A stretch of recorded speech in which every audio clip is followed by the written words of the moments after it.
So good morning, and thanks so much to ACCESS for inviting me again. I think this might be my 10th or 11th webinar over the last maybe 5 or 6 years.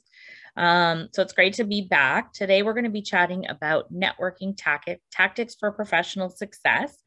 I've been with Robert Half for just over 20 years, working in our financial services team. I work on temporary and contract staffing opportunities within the Toronto and Greater Toronto area.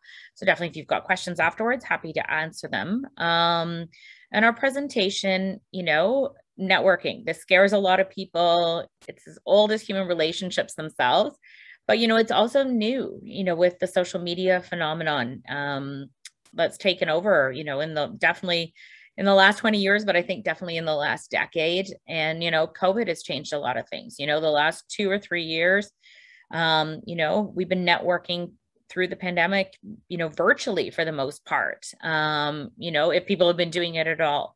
So you're likely familiar with networking, but, we're going to discuss some concepts, what it really entails, and hopefully you'll learn a few things that maybe make it easier and more effective going forward. So items we're going to cover this morning: what is networking? Why do we do it?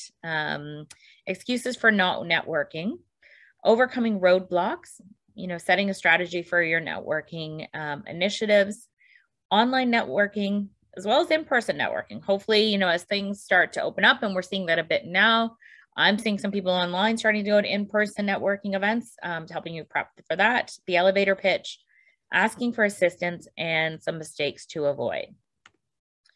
So what is a network? It's a group or system of interconnected people or things.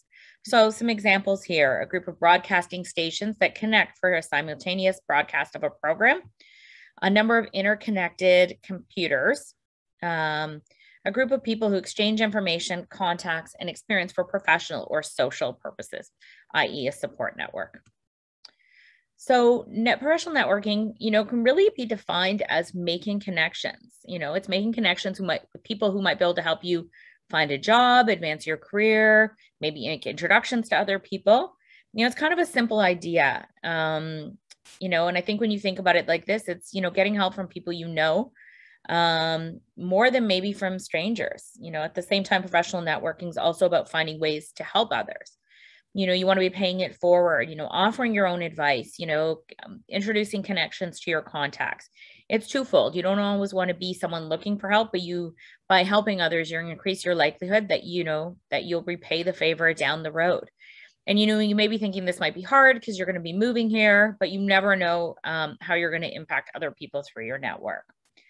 It's not sort of about the name dropping, it's a long-term process, in establishing and nurturing connections with common interests and goals with other professionals. So why network? It's essential for moving forward. It's a great tool in your job search. Members of your network, may alert you to open positions that, haven't been advertised, widely or even at all. So it might be, someone's working for an organization and they share, a role that someone's working on, or maybe a recruiter they know is working on a role. They could refer you into a hiring manager, and help move your resume to the top of their inbox or their pile of resumes. It's a way to build skills and knowledge. It's not about imposing on anyone. The connections you make, definitely help both parties. Be prepared one day to, help provide guidance and help and advice to someone else, and you might get some now. It's become an important way, as a resource for news or information that you can't learn on the job or in school. It's, for people sharing it. It can help make your job easier. It helps keep people motivated and informed. Your network can provide an avenue to learn and accomplish tasks faster and more efficiently. And it's a checkpoint for work dilemmas. Your network can serve as, an excellent, sounding board in a sense. To work dilemmas you're facing on a daily basis, whether that's office politics, working for tough bosses, dealing with layoffs, dealing with, demands, when there's less people. That guidance, advice, sounding board can really help you overcome different types of hurdles that you're having. So keep in mind that networking becomes even more important as you move up the ranks and others play a key supporting role in your career success. So some of the excuses you hear, you know, to networking. I don't have the time, you know, between personal and work commitments, and a lot of them are blurring into one right now. You know, who has time to spend a couple hours at a meet and greet in person or online? And the good news is you can often incorporate networking into your everyday activities. You know, you never know when you're going to meet someone, you know, at the grocery store, at a medical appointment, you know, maybe when you're outside in your neighborhood or a kid's sports, you know, outing. You can be just as effective as, you know, a formal structured event, you know, connecting with people. You know, another one, I don't have the right personality. So you might be shy and not used to connecting with strangers, you know, facing your fears of, you know, coming across as too pushy or being judged unfairly or not knowing what to say, you know, breaking the ice. This can be definitely something that has people not wanting to go out and network. And I don't know the right people. You know, your next door neighbor might not be the right person to get you a job, but you never know where these connections are going to come. So, you know, it might be 1 or 2 degrees of separation for the right person. So, you know, this could be relationships you've had for a long period of time. Maybe you know someone that's moved here. That puts you sort of in the right path for your career. I don't need a new job. You know, this is a lot of people, once they get a job, they sort of stop that networking piece. But you want to make sure that you're continuing to keep in touch and reach out to people, help people, you know, check in with your established contacts and work, you know, to meet new people. You know, whether you've got a position or you're happy in your position. I think, you know, in the last couple of years, we've seen many individuals who were, you know, in an organization, may have been there for a long time, and all of a sudden found because of COVID, they were out of a job. You know, there were a lot of layoffs, you know, and companies downsizing. So definitely, you just never know when you're going to need to be out there again. So it's just good to keep those relationships established and in touch. You know, I don't want to bug people. Even people we don't know can be good sources of information if you approach them with some forethought, respect, and common courtesy. Most people enjoy helping others. I mean, not everybody, but definitely you'll find that a lot of people do.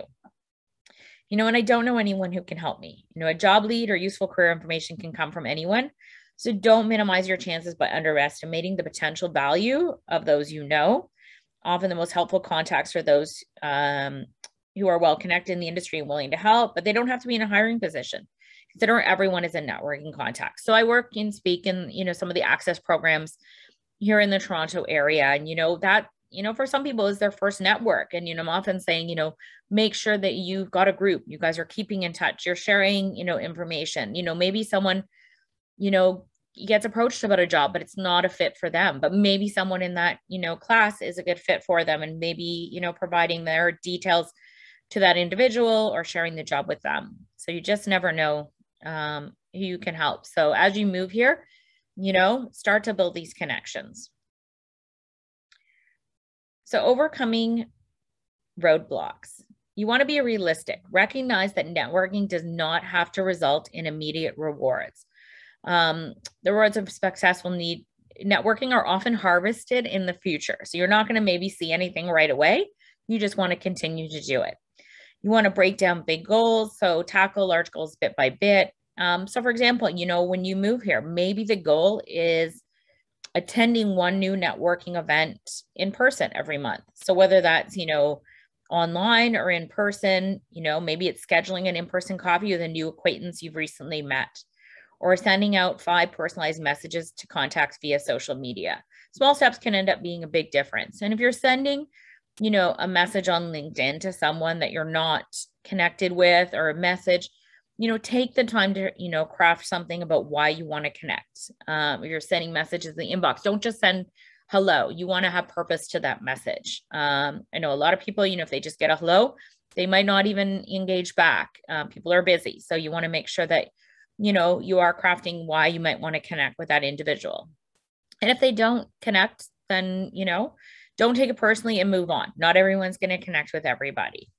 And you want to document your progress and results, you know, having that visual reminder of your goals. What have you done to achieve them, along with the results? maybe create a bulletin board or record them in a journal. What went right, with that networking engagement that you attended, or, what would you do differently the next time, and look at what you've achieved and reward yourself, when you reach certain benchmarks. This will keep you motivated and productive within the networking space. So like all goals, the desire to build a professional network has to start somewhere. So if you don't start with a plan, it may be more difficult for you to accomplish anything. So, establishing a networking goal. So maybe the goal is as simple as to start networking. Maybe you've never done it before. Maybe it's very specific in terms of you want to develop new executive level contacts in the space that you want to work in when you get here. So, maybe are you looking to build your professional reputation? Like many people on this call, they're going to be relocating to a new city, or they've just relocated. Is it about finding a job or staying up to date on industry news? And you want to create a contact list. So think about as many people as you already part of your network: friends, relatives, roommates, business acquaintances, former employees, alumni contacts. You ideally likely have a fairly diverse network. It might be people in different fields, different stages of their career, different geographical areas. You want to think about when you're moving here. Maybe you're like, I don't really know anybody, but perhaps, the education institutions that you've gotten to before, you're going to find people that might already be in Canada. And that might be a great place to start, maybe trying to connect in with people that way, and you can use different things to manage the lists for your networking, whether that's email contacts, an address book, LinkedIn, or others. You need to find a system that works for you, and say you're going to a networking event, you meet someone, jotting down maybe something about them so the next time you connect. So online networking, this is really, where we're seeing a lot of, the social media has transformed networking for sure in the last decade. I think maybe like a decade ago, maybe even a bit more, I joined LinkedIn, but, I didn't use it maybe as much as I do now, for sure. And I think, yeah, definitely that's a tool that someone wants to be using. So definitely, yeah, it's one of the easiest and most effective ways to start networking. Connecting with others is the first thing that pops into people's heads when they're thinking about, networking these days. So, whether, you're working in a remote work model, many people are starting to go back to hybrid situations. There's tremendous, amount of online networking still happening. So we did a survey asking hiring managers how job seekers can stand out from the crowd and land a job. So 37% responded that networking on social media with employees at the company of interest can tip the scales in a candidate's favor. 43% also said they were impressed when candidates provided access to an online portfolio or personal website. So LinkedIn is definitely by far the most popular networking site in use today, in the business world. It's a natural choice if you're looking to connect with former colleagues, post industry updates, search for jobs. Many people also use Facebook, Twitter, Instagram for similar purposes, but not everyone's comfortable with connecting with coworkers or work contacts on these apps. So essentially all sites offer different opportunities to reach wide audiences, but their uses can be different purposes and in different contexts. Determine the audience you personally want to reach and find out which sites they use, what communication style they prefer. And remember, all social media accounts should reflect your professional self. So, remember these days, what you tweet or what you share on LinkedIn or Facebook or Instagram or post on your website. So you want to keep an eye on that. You might want to engage in, some, privacy and, filters and making sure what's on there. I always tell people to be Googling themselves on a regular basis, see what comes up, in a Google search, see what comes up, in the photos, checking your online presence, often I'm connected with people on LinkedIn. I may not have time to go to other social medias, to see, but I guarantee, people that you're applying to, organizations, people you're interviewing with, are going to check your online presence and check that out and stuff like that. So you want to make sure what's on there is favorable and isn't going to come back to bite you eventually. So, if you're not using any social media channels, maybe you're not interested in it, definitely as a job seeker, I'd recommend, considering LinkedIn. And like I said, you can have privacy fields in there only people in your network can see certain things, but, that's where some jobs are posted. That's where you're going to be connecting. So definitely encourage you to consider that. And keep up your social media presence, even in a small way, can definitely boost your networking efforts. It's all about keeping your name in people's minds to increase chances that you're one contact away from a new opportunity. So the online networking, these types of tips can be helpful for, a lot of social media sites. So keep creating your profile. You want to keep up with the competition by using the time to make sure your profile is always current and in sterling shape. And this also goes for your resume, your cover letter, your digital portfolio, if you have one. Provide as much information in your profile as you can. So, for your LinkedIn example, this might include your professional summary, your work history, your education. You can add in key accomplishments so someone can get a picture of your capabilities. Adding a profile picture adds legitimacy, confirms that you're the right, John Smith. The image you can choose can be casual, but always make sure that it's professional. So you don't want to be in a photo, with other individuals wearing your sunglasses so that, they can't really see you. So, if you don't have a professional headshot, maybe it's something you can have someone take, for you, a more casual, you don't necessarily need to be wearing a suit. Not everybody is, but so people get to know you. And they say that, a photo, people, view those profiles more often. And you want to make sure, you're letting a little bit of your personality go through. You don't want it to be sort of maybe a photo that, is like our passport ones with no emotion kind of photos. Let them get to know you through that photo. Prioritize quality over quantity. Don't invite strangers to your network merely to make it larger, and definitely don't be offended when those you've never met or vaguely ignore your contacts. Your network is only as strong as the weakest connection.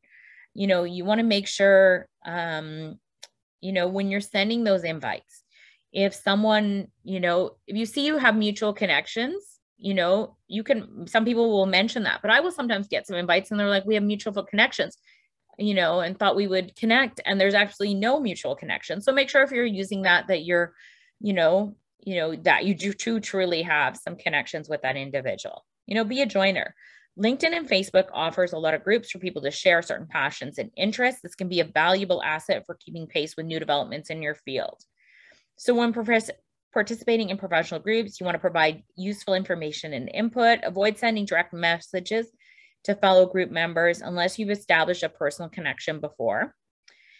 Contributing to professional online communities or the forums, and joining virtual conferences when you can't make it out in person may be options to helping build your digital presence, business relationships. Looking at the websites of industry organizations to see who is offering virtual events and conferences. In particular, maybe those that have breakout rooms, because these are designed to give attendees an opportunity to network in a smaller group. And that's a great way to reconnect afterwards. Also reconnecting with previous colleagues, checking in with, former managers, expanding your network by joining online alumni communities. And, you don't have to join just existing communities. You can create your own. LinkedIn allows you to create your own groups. I know I'm a member of the Junior League of Toronto, and we created a group, for our members to connect. So you can definitely set those up. I have a friend that's, created one for their alumni association here. So they attended an institution back home many, many, many years ago. And, as they moved here, they created a group here. They now have an online group for that, institution, and they meet up a couple times a year, at least before COVID. So you definitely can take the lead on creating a group. One second. Widen your scope, and I definitely think that you want to be, going out to build networks. I mean, I think as things open up, definitely you want to consider going in person, and that's just so, it's like when you've networked, in person and then you go to online, nothing sort of replaces that in person. So maybe, you're a little bit nervous about going, to a new in-person event, but definitely something to consider. But yeah, for sure, you want to be doing the remote. So whether that's, phone calls, video calls, and definitely trying to be on the video. That makes, it's so much easier to build those connections. So online networking via video. So you want to make sure if you haven't networked via video before, if you haven't done online interviews, you want to make sure some tips. These are some tips to come across. You want to make sure to test your technology. So whether this is for networking as well as definitely for an interview, you want to maybe set up a video call with a friend or family member ahead of this, using the platform you're going to be using. So for example, today we're using Zoom. Sometimes people are using Microsoft Teams. You want to make sure it's working well. I mean, some people will, maybe working off a laptop or a tablet. I know at home, I personally use either my tablet or my smartphone. So you want to make sure you're troubleshooting any issues, checking the audio level, good lighting, like where are you sitting? What does your background look like? Strong Wi-Fi signal, camera placement, setting the camera so it's level or slightly higher than your head can give a professional angle. And you want to check to see that your face is well lit. Natural lighting works best. But yeah, always considering what's behind you. Are people going to be walking behind you? If you're on camera, in this event or even in an interview. So taking consideration into that. You want to join early. So prior to it, making sure that you're able to get on. So dressing right, if you're going to a networking event, thinking about, in an interview as well, thinking about what you're wearing. So you don't want to, just, be dressed professionally on the top, maybe not on the bottom, if all of a sudden you lean back or, you've got to get up to plug in your computer. So, if you're wearing a suit, wear a full suit. And that way, that impression is a strong one. In video calls, our tendencies look down at the person's face. To you, you're looking them in the eye, but to them, they're looking down. I know I struggle with this for sure on the camera and stuff like that, and still learning. But especially while they're talking, spend most of the time looking directly into the camera. So you'll be looking them in the eye to help establish a stronger connection with them by doing so.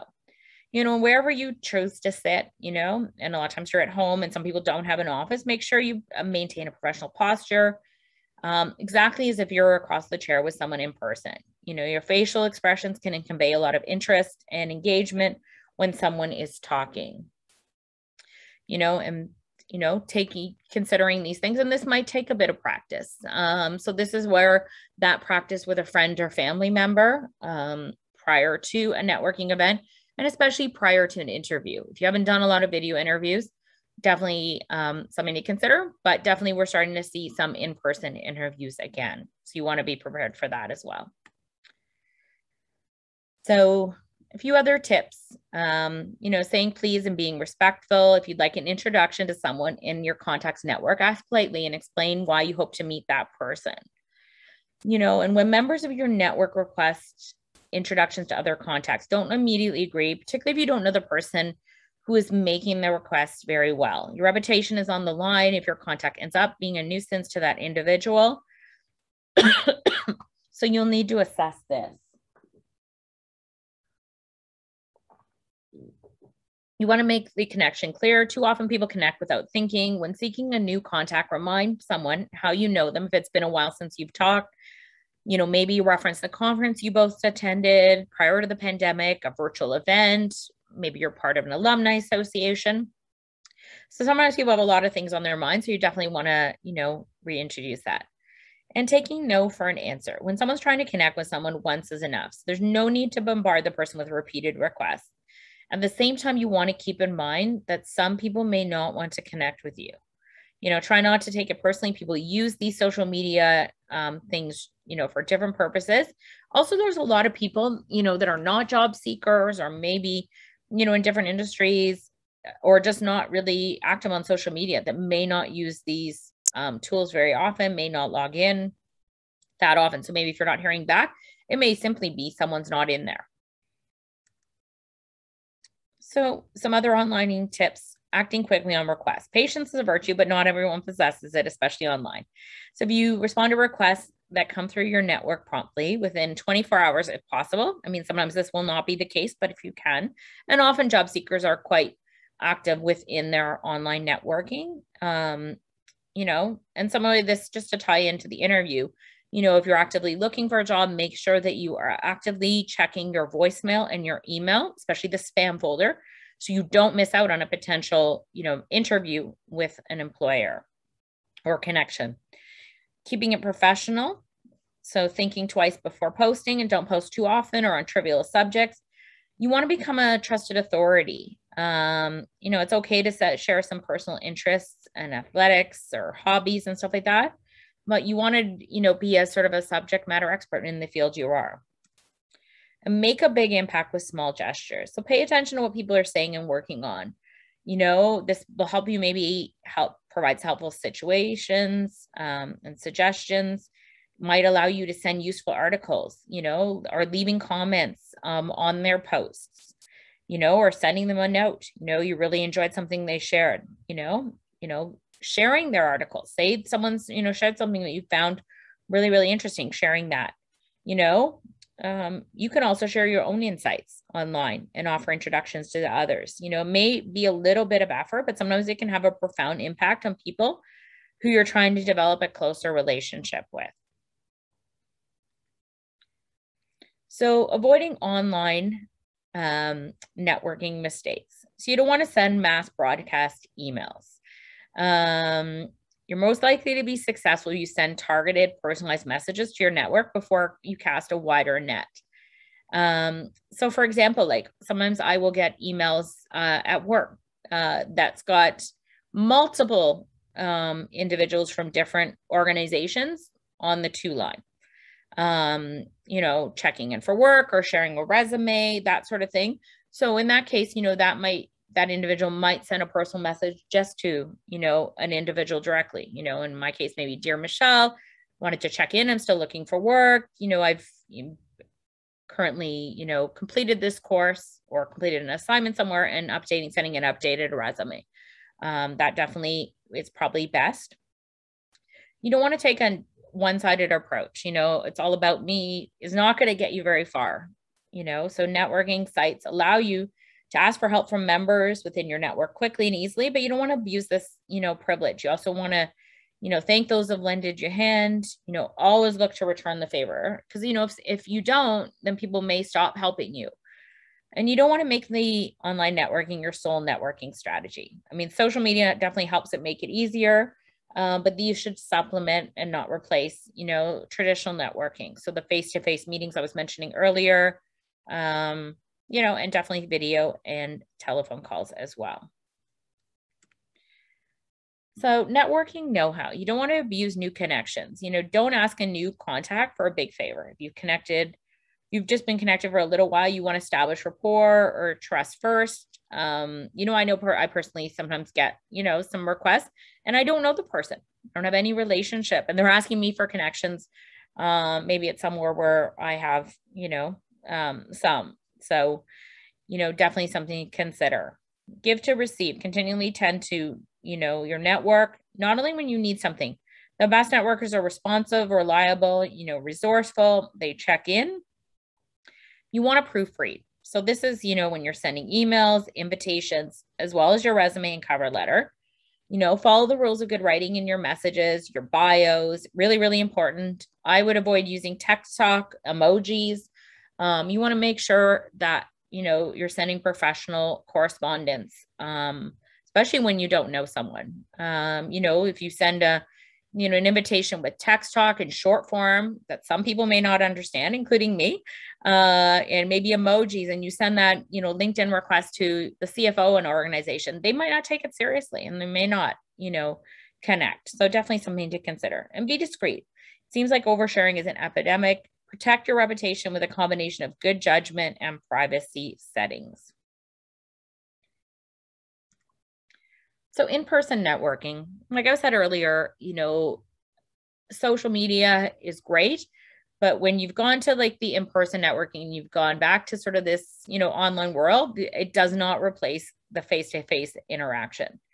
It is so great to be in person. It helps cultivate, relationships, building a strong network. A positive reputation hinges on one's, ability to build relationships. And this, I feel like, helps you build them, quickly, and that rapport with new contacts. So definitely you want to make time for in-person networking events as you're comfortable. I mean, not everybody's going to be comfortable coming out of the pandemic, going to a lot of in-person right away.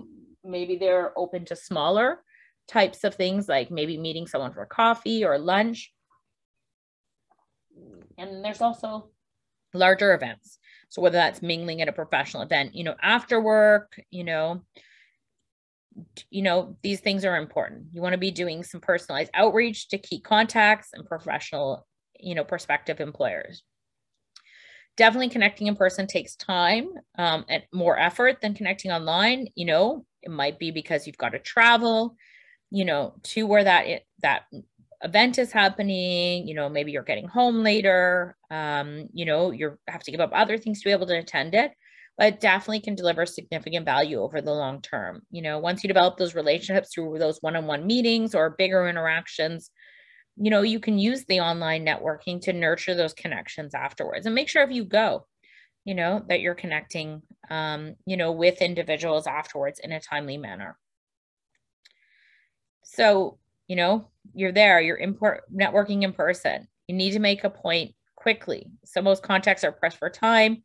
So this is where an elevator pitch can definitely be one of your most effective tools. It's a quick description, of who you are, what you're looking for professionally. It's not your life story. It's your bottom line. One of the worst things you can do is try to wing it to the contact. So, when they ask, so tell me about yourself. We've all had incidences when, you might get tongue-tied or wish you've said something differently. Maybe this is something, you just think the great answer is going to come when the time comes, and it doesn't always. So you want to take time to develop, elevator pitch, practice, memorize it. And that way, when you go to these, events and you've got this short window of time potentially, that you're able to introduce yourself to other people. So in-person networking, you want to choose the right event. So formal networking events are structured to make it easy, for you, even if you don't do well in casual conversations. So novices will find most groups are supportive. Many people are feeling the same way when they're going to networking, events, until they maybe get to know a few people. So, if you're in accounting, so you might look to some of the, the CPA, what kind of events they have. If you've got your CFA or you're thinking about your CFA, there's the Toronto Society of Financial Analysts. So you want to look at their industry websites, see what's on the go, ask people, what networking groups exist. You may want to ask on LinkedIn, you're new to Toronto. This is your professional background. Does anyone know of any events, or organizations that you should consider joining? Sometimes people, go to breakfast groups because there's limited time because of work during the day. So often there's some, that meet early, some meet after work. So you want to keep in mind you can network anywhere. The main purpose of the event does not have to be for individuals to forge new connections. Sometimes it's, you're going to a conference, you're going to a training session, you're going to learn, something new. So, this could even just be, a neighborhood event that you're going to, where you maybe meet some people that might help you, or at least give you the confidence to develop your networking with new people in new surroundings where you might have to make small talk. So whether it's a conference, small outdoor gathering, make sure that you try to find out a bit about, who's going to be there in advance if you can. That can help you maybe prepare for those conversations and understand the role of small talk. Puts people at ease, makes you approachable, and you don't have to learn much from the start. So sometimes this might just be about, hi, my name's Michelle. You might, talk about the weather. You might talk about, maybe the speaker you've just heard. So in-person networking, a few other tips. So remember, it's not all about you. People love to talk about themselves, ask them what they do, what brought them to the event, their interests, where they are in their career, how did they start out? They'll likely be flattered to be asked, and then hopefully they'll ask you the similar type of questions. And this can be networking both in person as well as online. Make sure to introduce people, at functions. It's a great way to help your contacts and start interesting conversations. When you're introducing someone, point out something that's interesting about them. So maybe you were just talking to someone and they just got back from Australia, you could, make that introduction to get sort of that conversation rolling. So get and exchange contact information. If you have a business card, make sure to get that. After you part ways, you might jot down a few notes about them on the back of it. For example, if they're searching for a job, maybe, some of their interests, their family, so you'll have some details helpful the next time you touch base. If they don't have a business card, maybe it's, a virtual connection, right there on your phone, your email, the LinkedIn connection. A lot of people do that.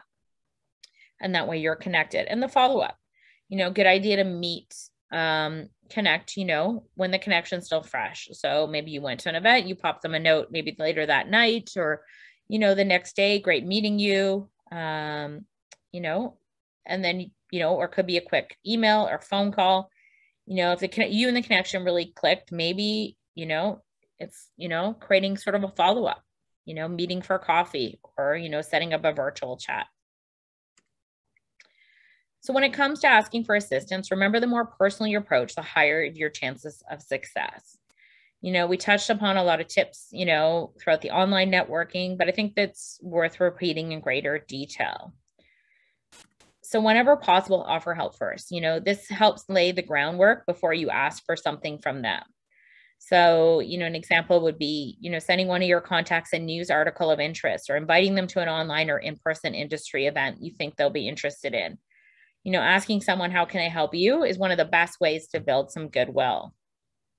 So being specific when making requests, make it easy for people to help you, by specifically requesting what you need, determining what you want and, how you'll ask for it, and maybe it's as simple as saying, I need help with my job search. But, some better ones, I've redesigned my resume and would love your feedback. Do you have a few minutes to review it? Or I'm interested in a role, maybe as a financial analyst, and I understand you've worked in that area, over the last couple of years. Can we maybe set up a time to chat so I could get your insights on the field or this type of role, a bit of an informational interview or call. And it's great. This is a great tool for those that may be getting started in their career, considering an industry change, or maybe someone that's new. And maybe you're tapping into someone that was new here, and moved a number of years ago and now has, built a career here. And always show appreciation. Don't just feel the appreciation for the context, help show it, whether that's a personal note, maybe that's sending them, a Starbucks gift card, just to say thank you,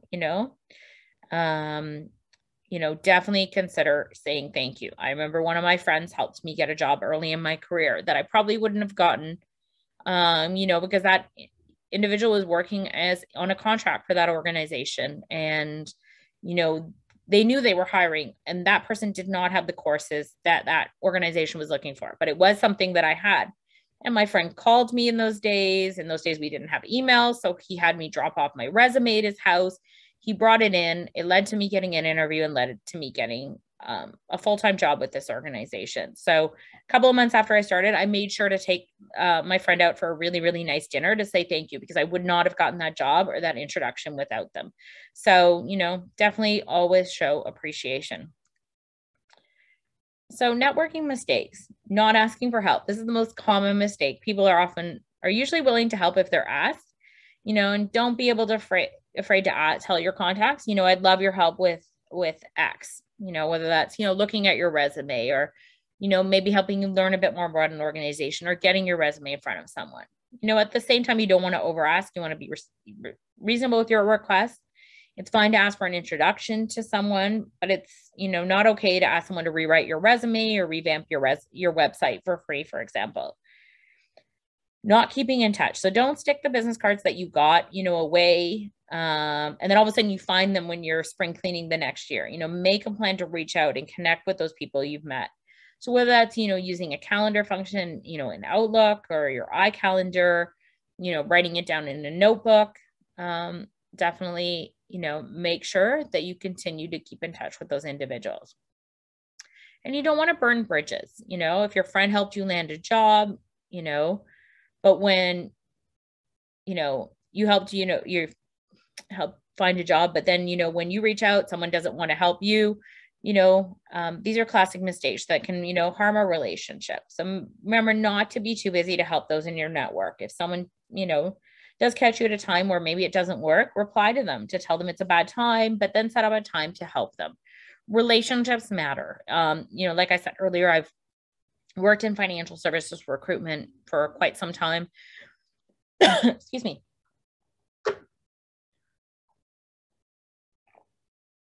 And while the industry is really big here, it's also really, really small, and people know each other. And, you know, you may send your resume to someone and that person might know a manager that's at your other organization, and you never know when they might touch in with their friend to see how, you know, how someone's work was, you know, to get sort of an informal reference. You know, definitely want to keep those relationships. Someone you work for today, you know, could be your boss down the line at another organization. And if things didn't go so well, that might, you know, not help your chances in getting a job later on. So, you know, remember to keep relationships professional, you know, leave on good terms, give notice if you're leaving a job, you know, so this isn't just for networking, but this is also for your job search.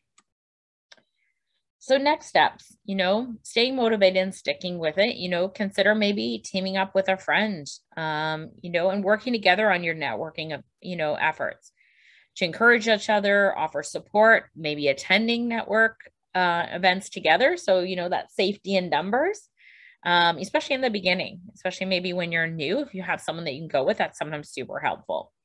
You know, keeping your sense of humor. Networking is basically, you know, starting and building relationships and maintaining those relationships, which is always works best, you know, when you enjoy the company of the people that you're networking with. So remember to have fun with it. And lastly, keep in mind that anyone can network. It doesn't require special skills. It's something definitely someone can learn and develop and get more comfortable with. You know, it just needs a little bit of organization and commitment, and it can definitely be effective and an enjoyable part of both your personal and professional life, and hopefully help you grow your career as you come to Canada. So thank you so much for your time for joining us today. I've included my email address, and you can see where you can find me on LinkedIn. So feel free to send me a connection. You can let me know that you attended this webinar. That's also helpful. You know, if you do send your resume at some point, definitely mention that you attended this ACCESS webinar, because that's super helpful when receiving resumes and emails and LinkedIn connections for sure.